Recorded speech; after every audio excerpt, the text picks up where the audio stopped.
नमस्ते दोस्तों, मैं अभिनव अभिनव केमिस्ट्री पर आपका बहुत बहुत स्वागत है बच्चों। तो एक बार मैं फिर से और इस बार मैं दूसरे अनसॉल्व पेपर के साथ हाजिर हूं। जो एक मेरी प्लेलिस्ट में आप जाके देखेंगे तो मेरा एक पूरा का पूरा एक अनसॉल्व पेपर आपको अपलोड हो चुका है। जरूर आप देखिए, अगर आपको एग्जाम में 12th का पेपर देना है इस बार तो आप इसको जरूर देख के जाएं। बहुत ज्यादा हेल्प आपको मिलने वाली है बच्चों। और दूसरा, हाँ, ये है कि थोड़ा सा बोर्ड बदला हुआ है। ये ग्रीन बोर्ड के बजाय अब व्हाइट बोर्ड पे मैं इस बार लिख रहा हूँ। थोड़ा टाइम कम लगता है इस पे मार्कर से लिखने में, चाक से टाइम ज्यादा लगती है, तो उसको बचाना है। ये आपका मैंने कहा आंसर पेपर है। और ये देखिए, ये लिख भी दिया हूं किस सेट का है ताकि बच्चों को खोजने में। क्लास 12th का रसायन विज्ञान सेट 1 और ये 2023 का 347 सीए का सेट है बच्चों। और इनमें पहला क्वेश्चन जो दिया था वो तो मान लीजिए हट गया है, लेकिन दूसरा पहले बहुविकल्पी क्वेश्चंस है इसमें। बहुविकल्पी क्वेश्चंस में कह रहा है कि खा वाला, पहले का खा है जो ये मैं लिखता जा रहा हूं यहाँ पे कि ये बहुविकल्पी क्वेश्चन पहले का खा वाला क्वेश्चन है बच्चों। अब ये लिखूंगा नहीं क्वेश्चन, लेकिन हाँ करके दिखा दूंगा। कह रहा है कि 10% बच्चों ध्यान सुनना, 10% द्रव्यमान प्रतिशत वाले ग्लूकोज के 200 ग्राम विलेन में ग्लूकोज की मात्रा। ये बच्चों 9 से बच्चे पढ़ते आ रहे हैं कि 9 से क्या पढ़ते आ रहे हो कि द्रव्यमान प्रतिशत बराबर फार्मूला जो होता है, ये देखिए द्रव्यमान, ध्यान से देखना बच्चों, द्रव्यमान प्रतिशत बराबर क्या होता है। यहां द्रव्यमान प्रतिशत बराबर ये होता है विलेय का भार, यानी विलेय की मात्रा। क्या हो जाएगी बच्चों? विलेय की मात्रा। छोटा छोटा लिख रहा हूं, दिख तो रहा होगा। और दिखने के साथ साथ, क्योंकि ये आप बहुत गौर से देखिए बच्चों, क्योंकि ये एग्जाम के लिए है। मैं क्योंकि सीरियल वाइज नहीं है, ये विलेय की मात्रा बटे विलेन की मात्रा हो जाएगी, बटे विलेन की मात्रा। अब प्यारे बच्चों आप देखिए ये कितना आसान सा क्वेश्चन है। अब कह रहे हैं कि 10% द्रव्यमान वाले, मतलब इसकी वैल्यू दी है, इसकी वैल्यू कितनी दे दी है? 10 दे दी है। और उसके बाद कह रहा है कि विलेय की मात्रा, विलेय की मात्रा को अगर हम W मान लेते हैं, W1, तो ये मान लीजिए विलेन की मात्रा को मैंने W2 मान लिया, तो W1 की वैल्यू हमको निकालनी। W2 का मान दिया है और W2 का यहां फिर से एक बार लिख दे रहा हूं। अच्छा, 10 बराबर W1 और बटे यहां ये परसेंट में है और बटे यहां पे कितना दिया है? 200। मल्टीप्लाई करिए, मल्टीप्लाई करेंगे देखिए तो यहां पे बच्चों W1 बराबर, ध्यान देना ये प्रतिशत में वैल्यू है, तो यहाँ 10% है, तो इसको अगर हम हटाएंगे तो बटे 100 और गुणे ये उधर गया होगा 200। आप भाग दे दीजिए, ये दोनों कैंसिल हो जाएगा तो कितना मिल जाएगा? 20 आपको। ये आपका जो आंसर आ गया ये 20 ग्राम। तो ये इसमें ऑप्शन दिया है, यानी पहले का जो बहुविकल्पी का क्वेश्चन खा है उसका तीसरा वाला ऑप्शन जो है वो 20 ग्राम आपको का दिया है जो सही मैंने सॉल्व कर दिया। अगला क्वेश्चन लिखता जा रहा हूं। अच्छा चलिए, अगला जो पहले का गा है ताकि बच्चे जानते रहें, करें कि एक प्रथम कोटि, थोड़ी राइटिंग बच्चा गड़बड़ है, एक अभिक्रिया दिया है, एक अभिक्रिया। ज्यादा टाइम नहीं लगाना बच्चों, जो क्वेश्चंस आ रहे हैं उन पे आप टाइम ना लगाइए, क्योंकि एग्जाम के लिए आप ध्यान देना और बहुत ज्यादा फोन से नहीं जुड़ना है। आप अब वो उपाय समझिए कि जिससे आप पा भी जाइए और ज्यादा टाइम भी आपका लॉस ना हो। यहां दिया है वेग स्थिरांक, यानी वेग स्थिरांक के बराबर ये वैल्यू दी गई है 2.3 और गुणे 10⁻⁵ और यहां दिया है लीटर मोल, इनवर्स होगा और सेकंड इनवर्स है। तो अभिक्रिया की कोटि बताइए। तो अभिक्रिया की कोटि बताइए।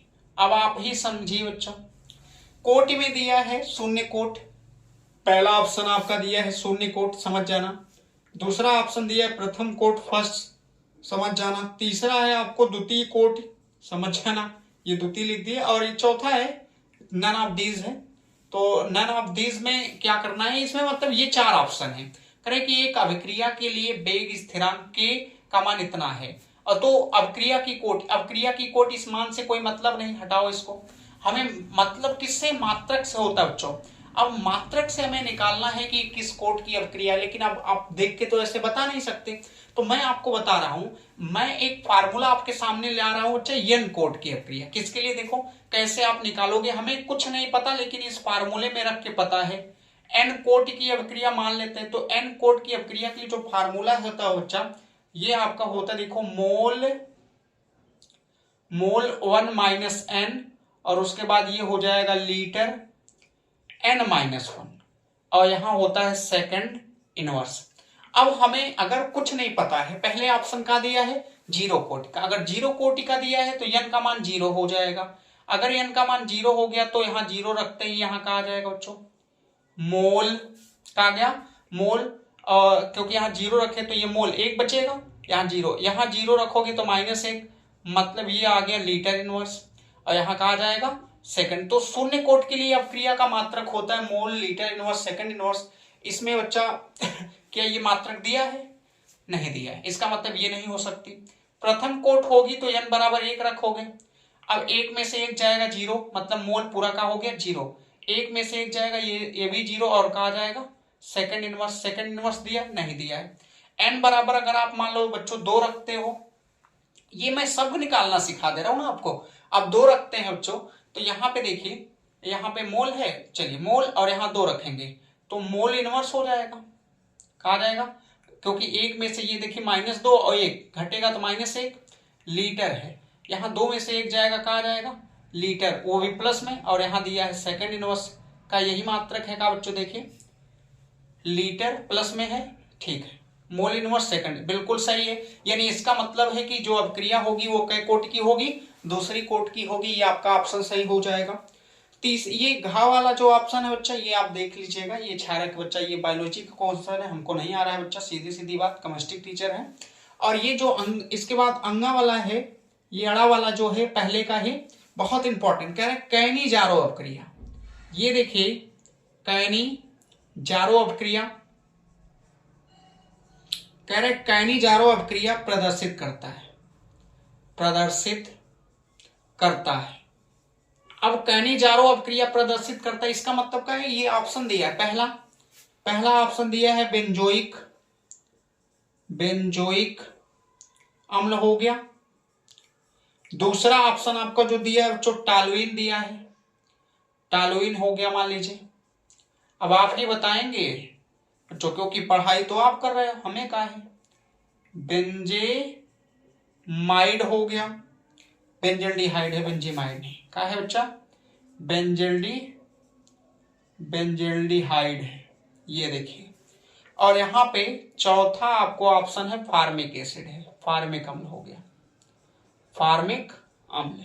तो चलिए अब इनमें से आपको बताना है कि ये बच्चों, ये बताना है कि इनमें कौन है। कैनी जारो अभिक्रिया है, नाम याद रखना है, ये क्या है, कैनी जारो अभिक्रिया। कैनी जारो अभिक्रिया इनमें से कौन देता है? बेंजोइक अम्ल देता है, या टॉलुइन देता है, या बेंजल्डिहाइड देता है, या फार्मिक अम्ल।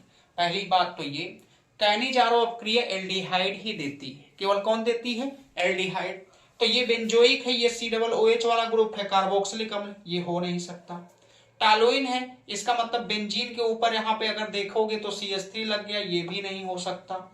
यहाँ ये बेंजल्डिहाइड हो सकता है, HCHO आएगा, ये बेंजल्डिहाइड कह रहा है, तो बेंजल्डिहाइड का मतलब ये है कि बेंजीन के ऊपर का लग गया है, CHO लग गया, ये हो सकता है। और ये देखें फार्मिक अम्ल, तो ये HCHO है, HCOOH है, ये भी नहीं। तो ये देखिए कार्बोक्सिलिक, ये टॉलुइन है, और ये भी कार्बोक्सिलिक एसिड का है, ये है एल्डिहाइड का, जो कि यही ऑप्शन आपका सही है। लेकिन इसमें एक चीज और भी बता दे तुम लोग को, क्योंकि कैनी जारो का मतलब ये नहीं कि एक ऑप्शन आप सही कर लिए, यही बहुत बड़ी बात है बच्चों। ऑप्शन की बात नहीं है, कैनी जारो अभिक्रिया में आप ये भी समझना कि इनमें ऐसे एल्डिहाइडों को चुना जाता है जिनमें अल्फा हाइड्रोजन परमाणु नहीं होने चाहिए। यानी जब भी कभी कैनी जारो अभिक्रिया की बात करोगे बच्चों, तो इनमें ऐसे एल्डिहाइडों का आप चुनाव करिए जिनमें अल्फा हाइड्रोजन नहीं। हालांकि कुछ अपवाद भी हैं जिनमें अल्फा हाइड्रोजन होते हुए भी देते हैं, और कुछ ऐसे भी जिसमें अल्फा हाइड्रोजन नहीं भी होता, उसके बावजूद भी वो अभिक्रिया नहीं देते हैं। तो यहाँ पे हम अगर फिलहाल बताएंगे कैनी जारो अभिक्रिया, दो चीजों के लिए पढ़ना। एक आप देखिए बच्चों, इसमें HCHO जो होता है, जिसको हम लोग फॉर्मल्डिहाइड कहते हैं, और एक आपका बेंजल्डिहाइड लिखा ही गया है, देखिए C6H5CHO। ये दोनों ऐसे लोग हैं जिनमें न इसमें अल्फा हाइड्रोजन परमाणु है और न ही इसमें अल्फा हाइड्रोजन परमाणु। अब क्यों नहीं है? क्योंकि अगर ये क्रियात्मक समूह है तो ये मान लो अल्फा है, अब इसके बगल ये सॉरी बच्चों, ये देखिए ये क्रियात्मक समूह है, इसके बगल कोई कार्बन ही नहीं है। अगर कार्बन ही नहीं है तो फिर वहां अल्फा कहां होगा। यहां की अगर बात करोगे तो अल्फा तो है इसमें, मान लीजिए अगर इसका स्ट्रक्चर की बात करोगे, ये मान लीजिए क्रियात्मक समूह तो ये अल्फा है, लेकिन इस कार्बन पे क्या अल्फा हाइड्रोजन परमाणु है? 4 बॉन्ड है, चारों व्यस्त है, कोई हाइड्रोजन नहीं। तो इनमें अल्फा पे कोई हाइड्रोजन नहीं, यहां भी अल्फा पे कोई हाइड्रोजन नहीं, इसलिए कैनिजारो अपक्रिया देते हैं और बहुत ईमानदारी से बहुत प्यार से देते हैं। तो ये आप समझिएगा। अब चलिए अगला जो दिया है चा वाला, कार्बिल-एमीन अपक्रिया देती है। कार्बिल-एमीन अपक्रिया से मैं सीधे सीधे बता देता हूं, कार्बिल-एमीन अपक्रिया कहा देती है? एमीन देती है। तो यहाँ पे ऑप्शन में ये दिया है पहला CH3NH2 है, यही सही होगा क्योंकि ये एमीन देती है बच्चा।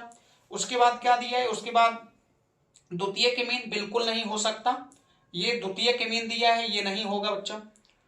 और ये देखिए मतलब इसमें जान लीजिएगा जो आपका कार्बिल एमीन अपक्रिया होती है वो प्राथमिक एमीन हमें क्या करती है? देती है। तो प्राथमिक एमीन में यही ऑप्शन है, आगे आप खुद से देख सकते हो। तो ये था बहुविकल्पी क्वेश्चन का सार, जो कि हमें जितना लगा कि आपको इसमें बताना चाहिए मैंने बता दी। ये चीज आप थोड़ा सा गौर करके अच्छे से जान लीजिएगा बच्चों।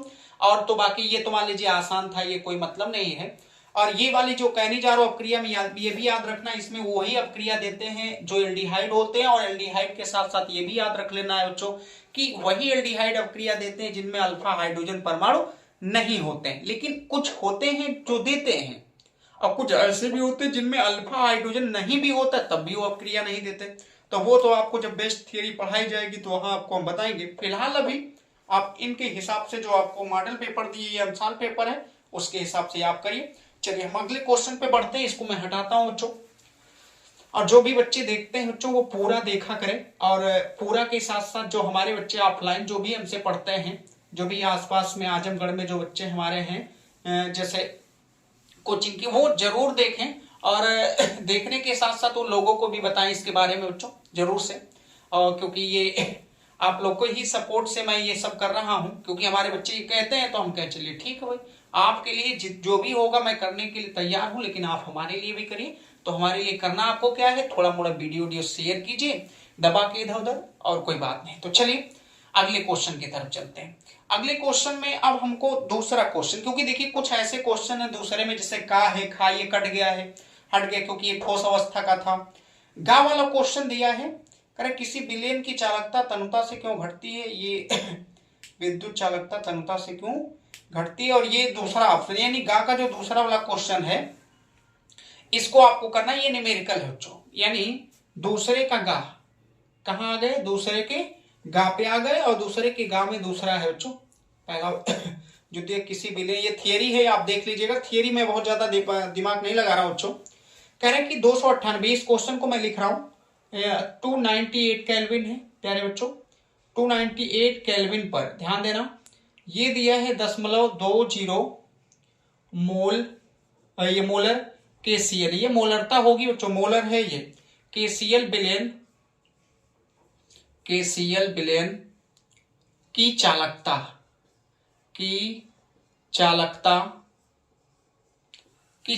की अगर बात करोगे तो ये दिया, देखो इसमें गलत है बच्चों, क्वेश्चन मिसप्रिंट है, 220,248 होगा, और यहां ये सीमन सेंटीमीटर इनवर्स होगा।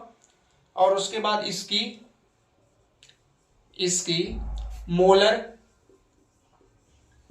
मोलर चालकता क्या होगी। तो पूछा है मोलर चालकता क्या होगी, जो कि बहुत आसान है।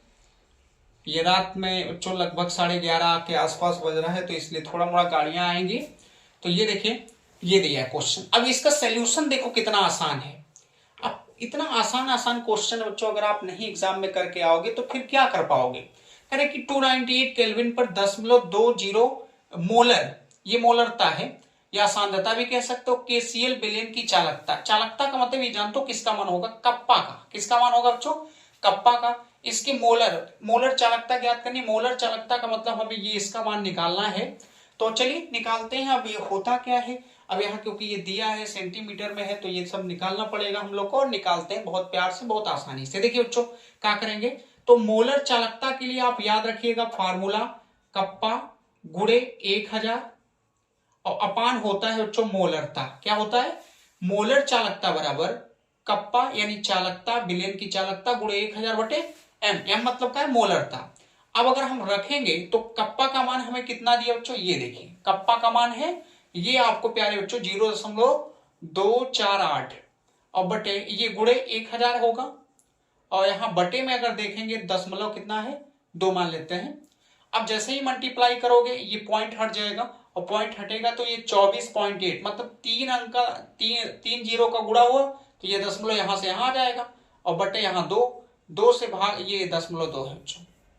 ये कितना? 0.2। दशमलव से दशमलव भी कट जाएगा तो ये हो जाएगा 248 और बटे 2 काट दो 124। कितना आ गया? 124। और ये इसका मोलर चालकता है तो मोलर चालकता का मात्रक semen centimetre square mole inverse. ये हो गया आंसर। दिख तो रहा है, यानी एक बार देख लेते हैं। बिल्कुल दिख रहा है, ये है थोड़ा और ये दिख लेना यहाँ पे या नीचे लिख दे रहा हूं 124 semen centimetre square mole inverse होगा। ये हो गया आपका आंसर। अच्छा तो ये पहला को यानी दूसरे का गा का ये दूसरा क्वेश्चन था जो कि आपको जो सिलेबस में आपके हैं वही मैं आपको करा रहा हूं केवल। चलिए ये देखिए अब यानी गा और दूसरे का आप घा पे आ गए। किस पे आ गए? घा पे। ये क्वेश्चन और इंपॉर्टेंट है जो समझ में तो आ रहा है ना, नहीं आएगा तो समझ जाना। अब बच्चे इससे धीरे मैं क्या पढ़ाऊंगा, ये थियरी नहीं पढ़ा रहा हूं आपको, अनसॉल्व पेपर आप सॉल्व कर रहे हैं। अनसॉल्व पेपर बच्चों, तो अनसॉल्व पेपर में थोड़ी स्पीड नहीं रहेगी तो इसका मतलब एक ही में आप उलझे रह जाओगे लेके तो कोई मतलब नहीं ना निकलेगा। तो इसलिए हम थोड़ा स्पीड में हैं, तो स्पीड में और इतने भी स्पीड नहीं जितना आप समझ नहीं पाओ, क्योंकि पढ़े लिखे तो आप पहले से ही बच्चों, केवल उसको रिवाइज करना है। तो हम वही रिवाइज कर रहे हैं कि आप कैसे बच्चों आप कर ले जाओ। तो चलिए अगला क्वेश्चन है, ये भी क्वेश्चन मैं लिख देता हूं, घा वाला क्वेश्चन, जो कि प्रथम कोट की अपक्रिया है। प्रथम कोट की अभिक्रिया, प्रथम कोट की अभिक्रिया N2O5 और यहां पे है ये गैसियस स्टेट में होगा, फिर तीर लगाए और यहां पे 2NO2 दिया है बच्चों। आप अनसॉल्व पेपर में जरूर देख सकते हो, मान लीजिए ये आपको क्वेश्चन लिख दे रहा हूं तो ये आपके लिए सहायता होगा ही होगा। में 310 केल्विन पर N2O5 क्या है बच्चों? N2O5 नाइट्रोजन पेंटाऑक्साइड की प्रारंभिक सांद्रता, ये क्या है बच्चों? प्रारंभिक सांद्रता जो है वो 1.24 गुणे 10⁻⁻2 और ये होगी आपका मोल प्रति लीटर है। मोल प्रति लीटर थी जो 30 मिनट, कितने मिनट में? 30 मिनट के पश्चात 0.2 गुणे 10⁻²। तो यहां दिया है 30 मिनट के पश्चात है 0.20 गुणे 10⁻² मोल प्रति लीटर रह गई। क्या हो गई? रह गई तो 310 केल्विन रह गई। तो 310 केल्विन पर बेग स्थिरांक की गणना कीजिए। थोड़ा जब क्वेश्चन लिखने लगते हैं बच्चों ना तो थोड़ा आप स्पीड बढ़ा लिया करिए, क्योंकि आपके लिए थोड़ा फायदा होगा कि बेग स्थिरांक की गणना कीजिए, क्योंकि ये क्वेश्चन से तो आपको फायदा नहीं, तो थोड़ा स्पीड यहाँ पे तेज कर लिया करिए और कोई बात नहीं। हाँ यहाँ पे कुछ और भी वैल्यू दी, log 2⁻10 × 6.2 की वैल्यू है, इसका मतलब 0.79 और ये दिया है 24। चलिए इस क्वेश्चन को भी लगाएंगे और ये बहुत आसानी से, इसके नीचे सब कुछ अभी बहुत स्पेस देखेगा। चलिए अब देखिए इस क्वेश्चन को क्या कह रहा है कि एक जो प्रथम कोट की एक N2O5 2NO प्लस 1/2O2 में 310 केल्विन पर N2O5 की प्रारंभिक सांद्रता कितना है? 1.24 गुणे 10⁻² मोल प्रति लीटर थी, जो 30 मिनट के पश्चात इतनी रह गई। मतलब ई प्रारंभिक है तो ई अंतिम है। ई प्रारंभिक तो ई का है, मतलब ये रिमेनिंग का मतलब जो बची होगी अभी, और यहां रह गई है तो 310 पर वेग स्थिरांक की गणना कीजिए, लॉग इतना मान। तो ये दोनों चीज आप समझ जाओगे अगर बच्चों, तो आपको जान लीजिए कि चीजें आ गई हैं। मतलब ये शुरुआत है, अभी टाइम 30 मिनट बीता, 30 मिनट के बाद अब बची कितनी है वो वैल्यू ये दिया, तो ये प्रारंभिक तो ये का हो गई अंतिम। जो रिमेनिंग होती है, बची हुई होती, वही अंतिम होती है।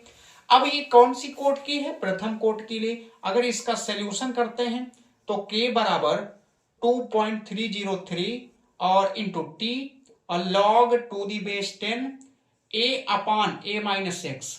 ये देखो जो a होता है ना, ये हरदम याद रखना ये प्रारंभिक होती है, और जो a-x होता है ये रिमेनिंग बची हुई होती है। ये क्या होती है बच्चों? बची हुई या अंतिम। बची हुई या क्या कह सकते हो? अंतिम इसको मान सकते हैं। तो कितना अच्छा है बच्चा। चलिए हम लोग मानते हैं। अब रखेंगे अगर ये, क्योंकि यहां जगह बना के उधर भी लिख देंगे, तो k बराबर 2.303 और टी का मान यहां कितना, मैंने कहा कितने मिनट के पश्चात? 30 मिनट। तो आप देखोगे अगर बच्चों तो ये 30 हो गया। अब फिर यहां अगर आगे लगाएंगे तो log 2⁻10, इसकी वैल्यू कितना है? a की। मैंने कहा प्रारंभिक में 1.24 और गुणे 10⁻2 है, बटे नीचे आएंगे a-x, मैंने कहा बची हुई या इसको अंतिम मान सकते, तो बची हुई या अंतिम कितनी है?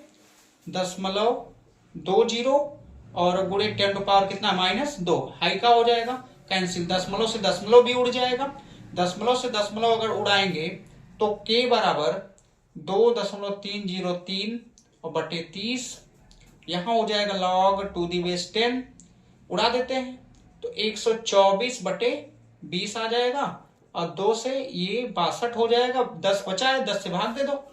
भाग देते ही नीचे दिख रहा है ना बच्चों? हाँ दिख रहा है। तो यहां अगर जैसे ही हम भाग देंगे तो हमको k बराबर 2.303 बटे 30, और यहां जो बचेगा log 2⁻10 6.2, और 6.2 की वैल्यू मैंने यहां लिख रखा हूं, यहां रख दीजिए। रखेंगे, यहां हल कर दे रहा हूं बच्चों। तो k बराबर 2.303 और बटे 30 और गुणे 0.7924। अब हमें भाग देना है बच्चों।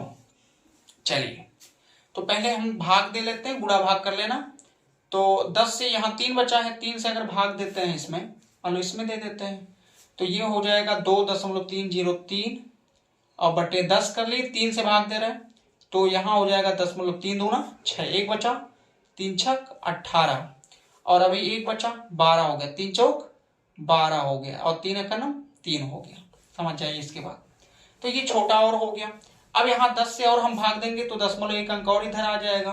k बराबर 2.303 और गुणे 0.2641 मान लेते हैं, मल्टीप्लाई कर देना, जो आएगा वही आपका क्या हो जाएगा? आंसर। तो ये बच्चों कौन सा क्वेश्चन है? ये है दूसरे का घा। समझ गए होंगे बच्चों, बहुत आसान है, कुछ नहीं करना है, केवल आपको ईमानदारी से जुड़े रहना है, ईमानदारी से आपको क्या करना है? देखना है।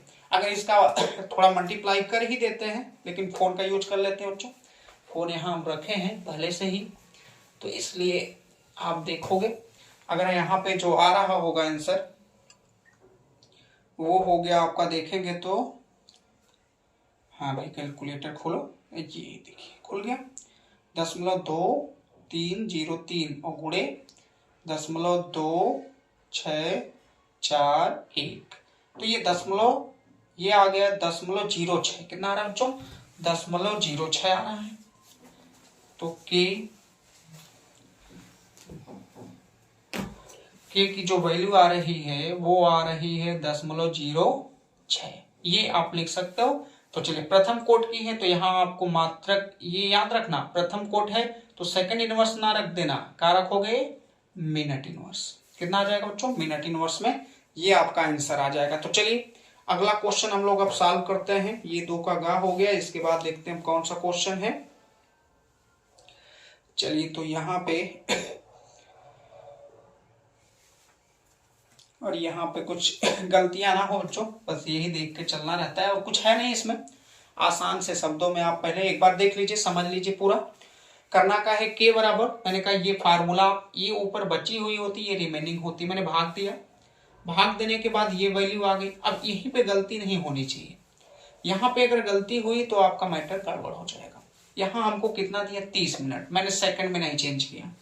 अब हम क्या करेंगे कि जैसे इसकी वैल्यू है, इसकी वैल्यू मैंने यहाँ पे देखिए बच्चा पुट कर दिया, उसके बाद भाग दिया मैंने इसमें भागना गलत हो ना बच्चा, बड़ी बेइज्जती होगी, भाग गलत की तो यहाँ 10 ये दिया है 7 9 2 4 और यहाँ अपान यहाँ अगर 30 कर देते हैं तो ये 0.0, ये एकदम सही है बच्चा, ये हो गया 0, ओहो sorry sorry sorry sorry sorry sorry, यहाँ 0 भूल गए, यहाँ का है 0 2 और ये है 0 2 6 4 1 4 1, ये सॉरी बच्चों सॉरी। अब यहाँ पे 0 2 6 4 1 है, तनिया मल्टीप्लाई करते हैं, थोड़ा कम आएगी वैल्यू क्योंकि निगेटिव में जाएगी, तो हम यहाँ डिवाइड किए 0.2303 गुणे यहाँ हो जाएगा आपका 0.2641, तो ये आ रहा है कि 0.0, यानी इसको 6 लिखना चाहेंगे तो 6 गुणे 10 की पावर -2 और ये मात्रक हो जाएगा मिनट और इनवर्स, ये हो गया आपका का आंसर बस। तो चलिए ये क्वेश्चन हो गया। अब इसके बाद देखिए आगे चलते हैं, तो अब सीधे हमें, क्योंकि ये द्विदंतुर वाला क्या है, उभयदंतुक लिगैंड क्या है, एक उदाहरण बताना है, फिर ग्लूकोज का और फ्रक्टोज का डीएलएस संरचना, तो पहले इसको हटा देते हैं बच्चों पूरी तरह से, उसके बाद आगे देखिए आधा मैं आज सॉल्व कर दूंगा और आधा आपको हम कल करूंगा इसको, लेकिन आप देखिए पूरा और ज्यादा से ज्यादा लोग तक भी शेयर कीजिए। और ये बात मैं बार बार कह रहा हूं बच्चों कि आप उतने समय तक आप फोन से जुड़िए इस समय कि जितना आपको लगे काम है, 1 घंटे के अंदर अगर आप पा रहे हो, 1 घंटे में जो सीखना है वो आप सीख लीजिए। ज्यादा आप फोन पे ही अगर निर्भर हो जाओगे तो फोन से आप दिक्कतें भी हैं, क्योंकि बच्चों ये जब तक किताबें नहीं आपके साथ रहेंगी तब तक आप फोन से कितना कर पाएंगे, ये आसान नहीं होता है, तो थोड़ा उसको ध्यान में रख के आपको क्वेश्चन करने हैं। चलिए अब देखिए तीसरे का गा वाला है, क्योंकि और उसके अलग का खा है, ये आपका सिलेबस से बाहर है तो इसलिए हटा दिया हूं। तो तीसरे का ये चल रहा है आपका तीसरे का गा वाला क्वेश्चन, ये मार्कर थोड़ा सा अच्छा ना चल पा रहा है, ये वाला ठीक है। ये चलिए तीसरे की गा में क्या कह रहा है, करे कि द्विदंतुर और बहुदंतुर लिगैंड का तात्पर्य। द्विदंतुर का मतलब क्या होता है, द्विदंतुर लिगैंड का मतलब यह है कि एक ही समय में 2 दाता परमाणु केंद्रीय धातु परमाणु को प्रदान करोगे और 2 कोऑर्डिनेट बॉन्ड बनाओगे, यानी 2 उप सहसंयोजक बंध जो है वो एक ही समय में बना रहे हो, उसे हम क्या कहते हैं द्विदंतुर। अब जैसे आप देखिए अगर हम बात करते हैं यहाँ पे, जैसे ये मान लीजिए एथेन 1,2 डाइएमीन है, एथेन 1,2 डाइएमीन की अगर बात करोगे, कोई गाना भी चला रहा है पीछे, सब रात में भी नहीं जीने दे रहे हैं, ये देखिए। अब यहाँ पे देखोगे तो ये जो द्विदंतुर है ना, ये दोनों एक ही समय में किसी को ये क्या करें, यानी दोनों इलेक्ट्रॉन ये और ये दोनों युग्म इलेक्ट्रॉन किसी को ये एक ही साथ प्रदान करके 2 बॉन्ड का कर सकते हैं, बना सकते हैं, 2 उप सहसंयोजक मतलब कोऑर्डिनेट बॉन्ड बनाएंगे। और यहाँ पे ऑक्सलेट आयन की बात करोगे, ये देखो COO-, यहाँ भी COO-, तो ये माइनस जो होता है ये भी दाता परमाणु, ये भी दाता है और ये भी दाता है, यहाँ इलेक्ट्रॉन है तो यहाँ नेगेटिव चार्ज है, एक ही समय में ये भी और एक ही समय में ये भी देके 2 कोऑर्डिनेट बॉन्ड बना सकते हैं, इसलिए ये भी द्विदंतुक होंगे। मतलब यही द्विदंतुक की यही पहचान है कि एक ही समय में 2 दाता परमाणु केंद्रीय परमाणु को देंगे और कोऑर्डिनेट बॉन्ड बनाएंगे, वही का कहलाएंगे द्विदंतुक। फिर आता है उभयदंतुक, ये तो 2 एग्जाम्पल आपको मैंने बता दिया। अब देखिए परिभाषा खुद से लिख लीजिएगा। और फिर मैंने कहा अगला क्या कह रहा है उभयदंतुक। उभयदंतुक में जैसे ये है बहुत है, NO2 है, जैसे NO2 को अगर हम देखेंगे तो ये 2 भागों में टूटेगा। उभयदंतुक लिगैंड का मतलब ये होता है ना बच्चों, होने के लिए इनके पास होते हैं देखिए अलग अलग परमाणुओं पर 2 दाता परमाणु, लेकिन ये एक समय में, जैसे द्विदंतुक में मैंने कहा कि एक ही समय में 2 दाता परमाणु मतलब 2 इलेक्ट्रॉन युग्म प्रदान करके 2 बंध यानी 2 उपसहसंयोजक बंध एक ही समय में बना लेते हैं। लेकिन इनमें उभय दंतुक वाले में क्या होता है कि ये होते जरूर हैं दो लोगों के पास, लेकिन ये एक ही समय में एक ही दाता परमाणु देके एक ही उपसंयोजक बंध का निर्माण कर पाएंगे, उसे हम कहते हैं उभय दंतुक। अब जैसे यही है, NO2 को दो भागों में मैंने डिवाइड किया, तो एक जो होगा ये देखिए NO2 बनेगा, यानी अगर हमें यहां बॉन्ड बनाना होगा तो ये डबल बॉन्ड O बनेगा और एक सिंगल बॉन्ड O बन जाएगा। ये बन गया देखिए, और यहां बनने के बाद इसके ऊपर अगर हम चार्ज की बात करेंगे तो मान लीजिए यहां क्या लगा दिए, प्लस लगा दिए। यहां इसके ऊपर की बात करोगे N, और N डबल बॉन्ड, यहां देखिए N और डबल बॉन्ड O हो गया कहीं ना कहीं, तो यहां पे इसके ऊपर माइनस चार्ज, तो यहां ये सॉरी अच्छा ये देखिए यहां पे मान लीजिए हम माइनस लगा देते हैं, तो इस तरीके से ये बन जाएगा। तो इनमें एक जगह ये नाइट्रोजन दाता का काम करेगा और एक जगह कौन करेगा, O कर रहा है। तो इनमें N दे रहा है, इनमें क्या दे रहा है, N दे रहा है। इसके ऊपर ये दो, यानी दो इधर चलेगा दो इधर, तो दो और दो चार, एक, यानी एक माइनस यहां रहेगा। और यहां पे देखिए अगर देखेंगे तो इसके पास की अगर बात करेंगे तो यहां भी एक है, तो ये दाता परमाणु यहां ये दे रहा है और यहां ये दे रहा है। अगर ये दोनों दे रहे हैं तो एक यहां N दे रहा है और यहां कौन दे रहा है, O दे रहा है। लेकिन ये समझिए कि ये दोनों एक साथ नहीं दे सकते, अगर ये देगा तो ये नहीं देगा, ये देगा तो ये नहीं देगा। ऐसे CN अगर ले लो, CN को अगर बनाते हो तो इसमें भी अगर देखोगे तो यहाँ C और यहाँ पे ट्रिपल बॉन्ड, यहाँ N हो गया, इसके ऊपर माइनस चार्ज, तो दाता परमाणु इसमें कौन है, C हो गया। यहां अगर मान लो इसी को हम ऐसे भी बना सकते थे, N हो गया और डबल बॉन्ड हो गया, इस तरीके से N या नहीं बच्चों NCO बनाएंगे, N और ये हो गया C, और यहाँ NC, तो इसका मतलब जो परमाणु के ऊपर की अगर बात करोगे तो यहाँ पे कार्बन था और यहाँ पे नाइट्रोजन, इसके ऊपर आइसोसाइनाइड या साइनाइड है, तो यहाँ अब दाता परमाणु कौन हो गया, N हो गया। तो यहाँ C और यहाँ N है, तो N और C अगर बात करेंगे तो ये देखिए दोनों दे सकते हैं, लेकिन एक ही समय में नहीं दे सकते। ये देगा तो ये नहीं देगा, ये देगा तो ये नहीं देगा, तो ये कहलाता है बच्चों उभय दंतुक। और ये जो होते हैं देखिए दो दंतुक हैं, और ये तो एक बार फिर से सुनिए, मैंने कहा द्विदंतुक का मतलब ये है कि एक ही साथ दो दाता परमाणु यानी दो युग्म इलेक्ट्रॉन देके दो उपसंयोजक बंध का निर्माण करेगा, उसे हम द्विधातु यानी द्विदंतुक लिगेंड कहते हैं। एग्जाम्पल में मैंने आपके सामने दोनों ये ऑक्सिलेट आयन और ये एथेन 1,2 डाई एमीन हो गया। फिर मैंने कहा उभय दंतुक, यानी उभय दंतुक ऐसे लिगेंड होते हैं जिनके पास तो दाता परमाणुओं की संख्या दो हो सकती है, अलग अलग लोगों के पास है, लेकिन एक ही समय में देके वो द्विदाता परमाणु नहीं बनाएंगे, एक ही समय में वो एक ही लोग देके एक ही उपसंयोजक बंध बना सकते हैं, इसीलिए उसे उभय दंतुक। लेकिन होने के लिए दोनों लोग, देखिए यही है दो लोग दे रहे हैं लेकिन एक ही बार में दे रहे हैं, तो ये बात होगी। तो ये जो क्वेश्चन था यहां पे अगर जो हम बात करेंगे तो ये कौन सा क्वेश्चन है, ये गा वाला, तीसरे का गा। अब हम लोग तीसरे का देखते हैं, कौन, खा वाला। और थोड़ा सा म्यूजिक चल रही है, तो ये म्यूजिक बच्चों जानते हो डिस्टरबेंस वाले लोग रहते हैं कहीं भी रहे, क्योंकि लोगों का काम है डिस्टर्ब करना दुनिया को, तो क्या करोगे अब, तो थोड़ा सहन करते हुए चलते हैं। तो चलिए, क्योंकि अगर छोड़ भी देते हैं तो बहुत क्योंकि टाइम है नहीं ज्यादा, तो तीसरे का आप घा वाला यही आखिरी, चलिए यही पढ़ा के आपको आज के लिए विराम करेंगे।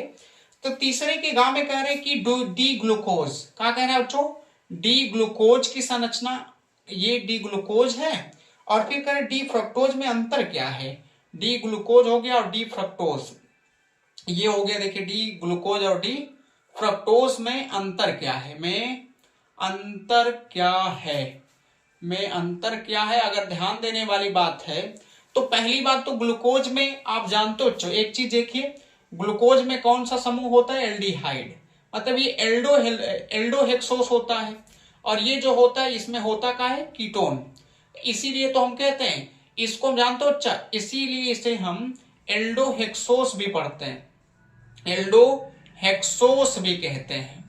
और ये जो होता है, ये जो बोला जाता है इसे कीटोहेक्सोस, क्या होता है, कीटोहेक्सोस होता है। ज्यादा डिस्टर्ब कर रहे हैं बच्चा आवाज से, पर चलिए देखते हैं, ये एल्डोहेक्सोस और ये क्या कहलाता है, कीटोहेक्सोस। अगर इनकी बात करें स्ट्रक्चर की, डी फ्रक्टोज की और डी ग्लूकोज की स्ट्रक्चर की, तो स्ट्रक्चर अगर बनाते हैं, देखो ये इसमें CHO होता है, क्या होता है, CHO होता है, ये डबल बॉन्ड O और यहां मान लो H, ये ग्लूकोज का स्ट्रक्चर बनाएंगे। अब दूसरे कार्बन पे OH इधर, H इधर आ जाएगा। तीसरे पे आपको OH इधर कर देना है और H इधर करना है, देखिए। उसके बाद बाकी सब OH जो होगा आपका इधर होगा, H, इसके भी नीचे OH हो जाएगा, यहां भी आपका क्या हो जाएगा H, और इसके नीचे आएंगे तो ये H, यहां भी H, और ये क्या हो गया OH। इसी को तो बोलते हैं, ये क्या है डी ग्लूकोज हो गया, ये हो गया आपका डी ग्लूकोज। तो आसान है। अब इसमें अगर देखोगे तो ये कौन सा समूह है, एल्डिहाइड है। एल्डिहाइड है बच्चों, तो इसलिए इसको हम लोग कहते हैं ये ग्लूकोज होगा। ये यही तो स्ट्रक्चर है डी ग्लूकोज का। फ्रक्टोज की क्या बात है, फ्रक्टोज में कीटोन, इसमें एल्डिहाइड तो उसमें क्या होता है कीटोन। अब कीटोन कैसे इसका स्ट्रक्चर बनाओगे अगर, तो ये देखिए यहाँ पे हम मान लेते हैं H, यहां भी H हो गया और इधर OH हो गया। अब इस कार्बन पे C डबल बॉन्ड O आ गया। C देखो यहाँ CHO, यहाँ C डबल O है, क्योंकि इसके नीचे तीसरे कार्बन पे OH इधर हो जाएगा, H इधर हो जाएगा। फिर यहाँ करोगे OH और यहाँ हो जाएगा H, फिर इसके नीचे OH, इधर हो जाएगा H, और यहाँ H, ये भी H हो गया, ये भी H हो गया, और ये क्या हो गया OH। तो ये जो संरचना बना है ये क्या है, डी फ्रक्टोज का है, फ्रक्टोज का है। तो ये फ्रक्टोज में आप देखिए एल्डिहाइड, ये कीटोन समूह है, ये क्या है बच्चों कीटोन समूह होता है। और इसमें अगर हम देखेंगे तो ये क्या होता है एल्डिहाइड समूह होता है। इतना ही अगर आप बता देंगे तो भी आप पूरा स्ट्रक्चर बना के तो भी आपको नंबर देना ही पड़ेगा, क्योंकि ये 2 ही नंबर का पूछे, कहीं 2 नंबर का पूछे हैं तो देंगे ही देंगे बच्चों। तो चलिए आगे अब आपको क्या करना है, एक और क्वेश्चन था चौथा का है, हम सोच रहे हैं इसको भी बता ही देते। थोड़ा डिस्टर्बेंस तो हो रहा है, लेकिन आप समझिए कष्ट सही है बच्चों, क्योंकि न्यूमेरिकल खत्म हो जाएगा अगर इसी के साथ इसको बता ले जाएंगे। तो मैं इसको हटा रहा हूं और न्यूमेरिकल आपको बता देता हूं ना, ताकि आपका जितना ज्यादा हो जाएगा उतना आपके लिए फायदा है बच्चों। तो चलिए चौथे क्वेश्चन का मैं इतना बोल रहा हूं, खुदे वो आवाज नहीं सुनाई दे रही होगी गाने की बच्चों। तो यहाँ पे चौथे का जो है वो आप बहुत ही इंपॉर्टेंट क्वेश्चन है। कह रहा है कि 0.1 ग्लूकोज यानी 0.1 मोल प्रति लीटर KCl विलयन से भरे हुए एक चालक सेल का प्रतिरोध 100 ओम है। तो तथा ये पता इतना लिखना पड़ेगा, थोड़ा मैं कुछ देर के लिए पुश कर देता हूं ताकि उसको बनाने में आराम हो।